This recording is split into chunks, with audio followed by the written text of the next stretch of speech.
Romeo के नाम पौलुस की पत्री अध्याय 3। अतः यहूदी की क्या बड़ाई या खतने का क्या लाभ?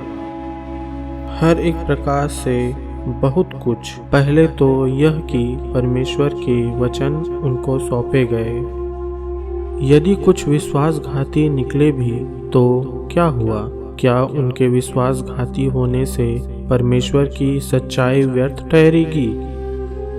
कदापि नहीं, वरन परमेश्वर सच्चा और हर एक मनुष्य झूठा ठहरे, जैसा लिखा है, जिससे तू अपनी बातों में धर्मी ठहरे और न्याय करते समय तू जय पाए।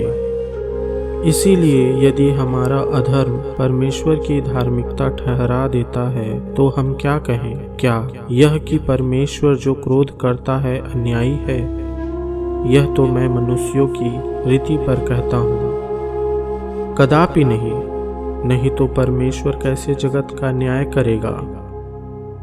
यदि मेरे झूठ के कारण परमेश्वर की सच्चाई उसकी महिमा के लिए अधिक करके प्रकट हुई तो फिर क्यों पापी के समान मैं दंड के योग्य ठहराया जाता हूँ? हम क्यों बुराई न करें कि भलाई निकले? जैसा हम पर भी यही दोष लगाया भी जाता है और कुछ कहते हैं कि इनका यही कहना है, परंतु ऐसों का दोषी ठहरना ठीक है। तो फिर क्या हुआ? क्या हम उनसे अच्छे हैं? कभी नहीं, क्योंकि हम यहूदियों और यूनानियों दोनों पर यह दोष लगा चुके हैं कि वे सब के सब पाप के वश में हैं। जैसा लिखा है, कोई धर्मी नहीं, एक भी नहीं, कोई समझदार नहीं, कोई परमेश्वर का खोजने वाला नहीं। सब भटक गए हैं, सब के सब निकम्मे बन गए हैं। कोई भलाई करने वाला नहीं, एक भी नहीं। उनका गला खुली हुई कब्र है। उन्होंने अपने जीभों से छल किया है। उनके होठों में सांपों का विष है। उनका मुंह श्राप और कड़वाहट से भरा है। उनके पांव लहू बहाने को फुर्तीले हैं। उनके मार्गों में नाश और क्लेश है। उन्होंने कुशल का मार्ग नहीं जाना। उनकी आंखों के सामने परमेश्वर का भय नहीं। हम जानते हैं कि व्यवस्था जो कुछ कहती है उन्हीं से कहती है जो व्यवस्था के अधीन है, इसलिए कि हर एक मुंह बंद किया जाए और सारा संसार परमेश्वर के दंड के योग्य ठहरे। क्योंकि व्यवस्था के कामों से कोई प्राणी उसके सामने धर्मी नहीं ठहरेगा, इसलिए कि व्यवस्था के द्वारा पाप की पहचान होती है।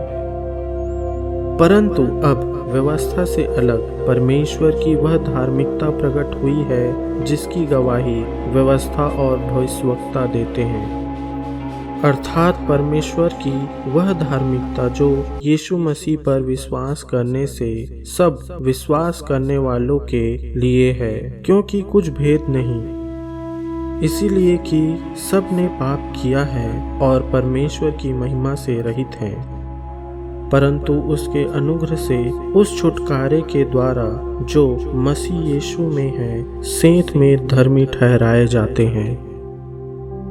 उसे परमेश्वर ने उसके लहू के कारण एक ऐसा प्रायश्चित ठहराया जो विश्वास करने से कार्यकारी होता है कि जो पाप पहले किए गए और जिन पर परमेश्वर ने अपनी सहनशीलता के कारण ध्यान नहीं दिया, उनके विषय में वह अपनी धार्मिकता प्रकट करे। वरन इसी समय उसकी धार्मिकता प्रकट हो कि जिससे वह आप ही धर्मी ठहरे और जो यीशु पर विश्वास करे उसका भी धर्मी ठहराने वाला हो। तो घमंड करना कहाँ रहा? उसकी तो जगह ही नहीं। कौन सी व्यवस्था के कारण से? क्या कर्मों की व्यवस्था से? नहीं, वरन विश्वास की व्यवस्था के कारण। इसीलिए हम इस परिणाम पर पहुँचते हैं कि मनुष्य व्यवस्था के कामों से अलग ही विश्वास के द्वारा धर्मी ठहरता है। क्या परमेश्वर केवल यहूदियों ही का है? क्या अन्य जातियों का नहीं? हाँ, अन्य जातियों का भी है, क्योंकि एक ही परमेश्वर है जो खतना वालों को विश्वास से और खतना रहितों को भी विश्वास के द्वारा धर्मी ठहराएगा। तो क्या हम व्यवस्था को विश्वास के द्वारा व्यर्थ ठहराते हैं? कदापि नहीं, वरन व्यवस्था को स्थिर करते हैं।